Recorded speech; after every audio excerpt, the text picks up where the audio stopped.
This is GCAS, the Global Center for Advanced Studies. We're the first accredited college in history offering truly debt-free, higher quality education that's co-owned by faculty, staff, supporters, and our graduates on blockchain and our own crypto token, GCASian. For 8 years now, we've been offering lectures in person all around the world, from the Centre Pompidou in Paris to Havana, Cuba, to New York, Athens, Sydney, Australia, and many other places. But the pandemic prevented us from meeting up in person for over a year. But now, this summer, we want you to join us as we travel around North America, meeting up with supporters of GCAS, professors and researchers, connecting our community again after COVID. Join us. And so the tour starts here in Iowa, Fairfield, at Big Blue at a community arts center, where I take off heading west.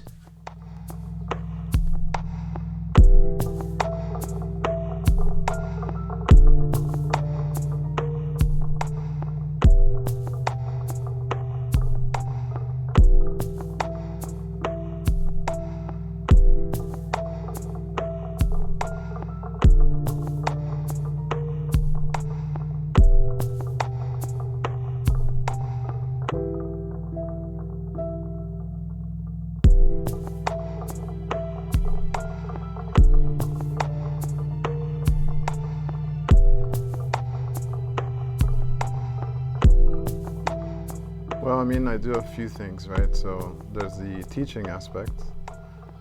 So you want to teach a whole generation of students to think and to ask questions, especially radical questions, and to deal with difficult material, right? Struggle with it, think about it, sit uncomfortably with it, right? So that's one aspect of the work that I do. Another one, of course, is the research, the writing. And in that sense, and that's just the part that, I'm very passionate about, because ultimately what you're trying to do here is, of course, build upon knowledge that already exists, but then expand it and explore areas that haven't been explored before, right? So that's the exciting part. It's almost like, you're exploring space and new planets, and so you're doing this with ideas and exploring political possibilities, theoretical possibilities with research. And so hopefully it has an effect on others that read your work and engage with you. So the students, but also people that engage with the research. And ultimately, you wanted to make a change. It wouldn't be interesting for me if you do things that only a select few people read and it doesn't change the world somehow, or change at least the individual. You have to start at that level. To have social transformation, you need to have the personal transformation as well. I use the term radical, and I know this term has been tainted because it can be used in a negative sense, but I use it in the classical sense, referring back to the French Revolution and the emergence of, radicalism, liberalism, and conservatism. Liberalism is what we can think of as centrism, politically speaking, in the sense of, well, we'll do slow reforms, but try to maintain the status quo more or less. And of course, conservatism is this fantasy about the past, that there was some kind of golden past that we should return to, and that's why we shouldn't change things. In fact, we should try to return to some kind of ideal past.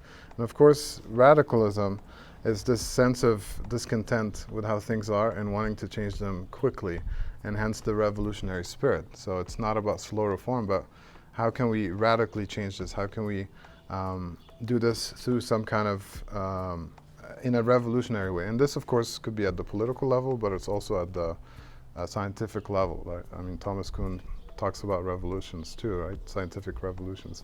So all those types of revolutions are important. So I'm interested in all of them.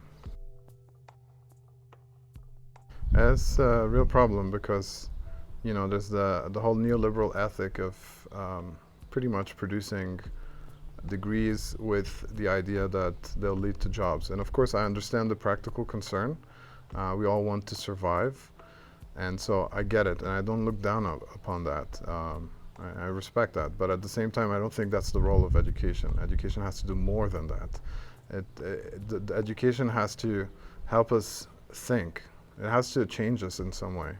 And that's the radical edge. It's like when you read something and you can't think the same way before reading, and it could be so disturbing that you completely change as a person. But that's what we're talking about, and that you can't put the job goal or as part of this, because you don't know what's going to happen. And obviously, you can't really plan exactly how your life is going to work. So you might get a degree and think that this is the path you go on, but you end up working in something else. So ultimately, we want to change lives. We want people to think critically, and what they do with their lives, no one can predict that. So I think it's dishonest to be able to suggest that. Unless, of course, you're doing more specialized degrees, and that's different. And we're talking here about more like the humanities and the liberal arts, yes, right? But of course, if you are being trained as a medical doctor, it does make sense for you to think of profession that way. But as someone that teaches in a humanities and social sciences department, and I teach psychology, humanities, crime and justice courses, and so it's pretty much interdisciplinary. And in that sense, actually the degree that we offer is integrated studies. So literally that's the name of the major. So that's not a specialized major, that's more like an interdisciplinary major that makes you think. And what kind of job you can have multiple kinds of jobs. There's not one specific path, right? I think when students write me an email about how much a course meant to them or something like that, that really moves me, because it shows me that it did have some kind of impact. And this impact, you can think of it as a seed. It could become unconscious, but it's going to be an impact for life, right? Something changed. And that's obviously you fail as a teacher when the students don't care, right? But if what they learn about is something they're going to think about, even unconsciously, then that's a success for me.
Thanks to Professor Bashara for his time in Santa Fe. Join me next week as I head west to Flagstaff, meeting up with Lucy and Pancho and a few other GCASians in special places.